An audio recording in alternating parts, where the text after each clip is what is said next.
अच्छा बच्चों, आज हम एक नई जो है अध्याय करेंगे हिंदी व्याकरण के अंतर्गत, जिसका नाम है वर्तनी। वर्तनी क्या होती है? किसी भी शब्द में अगर उचित मात्रा को हम रखते हैं जिससे एक उचित शब्द का निर्माण होता है, तो हम उसको वर्तनी वाले अध्याय में पढ़ेंगे। वर्तनी यानी क्या होती है? किसी भी शब्द में उचित मात्रा का लगा होना उसकी वर्तनी कहलाती है। ठीक है, इसको हम अंग्रेजी भाषा में बोलते हैं स्पेलिंग। यानी जैसे अंग्रेजी में कोई भी स्पेलिंग को जो हमारे अल्फाबेट होते हैं, अगर हम उनको इधर से उधर कर देते हैं तो उसका मीनिंग चेंज हो जाता है। उसी प्रकार हिंदी में अगर हम किसी वर्ड को इधर से उधर रखते हैं तो उसका भी अर्थ बदल जाता है। ठीक है, लेकिन किसी भी वर्ण को अगर हम उसका क्रम चेंज करते हैं, अगर उसका कोई अर्थ नहीं निकलता है तो वो अर्थ जो शब्द का निर्माण होता है उसका कोई महत्व नहीं होता है। इसलिए हमें वर्तनी को अच्छी तरीके से पढ़ना है और कहीं भी शब्द हो उसमें उचित मात्रा का प्रयोग करना सीखना है। ठीक है, यहाँ पर मैंने कुछ खालिस्तान दिए हैं और उनके लिए मैंने तीन विकल्प दिए हैं। इन तीन विकल्पों में से किसी भी एक विकल्प को आपको रखना है और फिर आपको देखना है कि उससे कोई उचित शब्द का निर्माण होता है या नहीं, यानी उस शब्द का कोई अर्थ निकलता है या नहीं। तो सबसे पहला शब्द है राक्ष। अगर मैं इसमें पहला शब्द रखता हूं, ठीक है, तो मेरा क्या हो जाएगा यहाँ पे? राक्षसी। राक्षसी में क्या हो जाएगा? जो राक्षस की पत्नी होती है, यानी इसका कोई अर्थ निकल रहा है। दूसरा शब्द रखता हूं मैं सी, तो क्या हो जाएगा? वो राक्षसी, लेकिन राक्षसी का कोई मतलब नहीं होता है। तीसरा विकल्प है सा में छोटी की मात्रा, तो राक्षसी।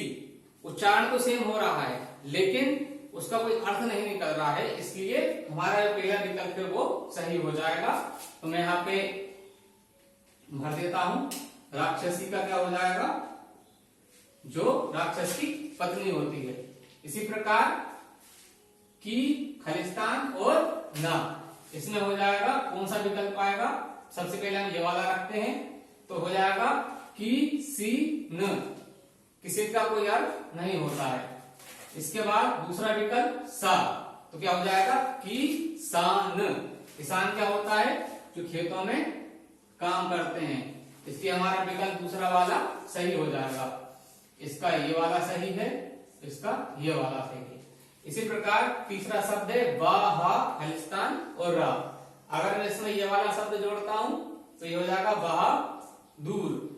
ठीक है, इसका कोई अर्थ नहीं होगा। दूसरा मैं रख रहा हूं बहादुर, तो इसका एक शब्द होगा। बहादुर क्या होगा? जो लोग साहस होता है, इनमें हिम्मत होती है, वो क्या कहलाते हैं? बहादुर। इसके बाद अगर मैं दा रखता हूं तो क्या हो जाएगा? बहादर। बहादर का कोई अर्थ नहीं होता है। चौथा शब्द है जा, खालिस्तान और ब। अब मैं इसमें ये रखूंगा ये वाला बा से बकरी वाला जो बा होता है, अगर हम वो रखेंगे तो इसका हो जाएगा जबाब। इसका कोई अर्थ नहीं होगा। सही शब्द क्या हो जाएगा? दूसरा अगर मैं वर्ण रखूंगा जबाब, तो यहाँ पे हमारा सही वर्ण होगा जवाब।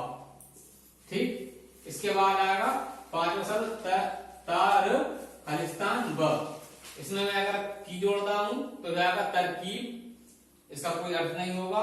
इसके बाद अगर मैं बड़ी की मात्रा लगाता हूं, ये वाला, तो जाएगा तरकीब। तरकीब का हो जाएगा अर्थ, तो हम तरकीब का क्या बताया था मैंने आपको? उपाय। तो यहाँ पे हमारा ये वाला वर्ण सही हो जाएगा।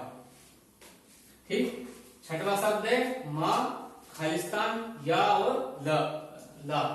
अगर हम इसमें रा में बड़ी की मात्रा जोड़ेंगे तो हो जाएगा मरियल। ठीक है, जो कि ये गलत शब्द है। अगर छोटी की मात्रा लगाते हैं तो होगा मरियल, यानी इसका कोई अर्थ है। मरियल यानी क्या होता है? जो दुबला पतला होता है या जिसमें शक्ति इतनी नहीं होती, तो हम उसको बोलते हैं मरियल। अगर रा जोड़ता हूं तो होगा मरियल, इसका कोई अर्थ नहीं होता। तो आज हमने सीखा कि किन्हीं भी वर्णों को अगर हम रखते हैं उससे किसी उचित शब्द का निर्माण होगा, तो वो वर्तनी के अंतर्गत आता है। धन्यवाद।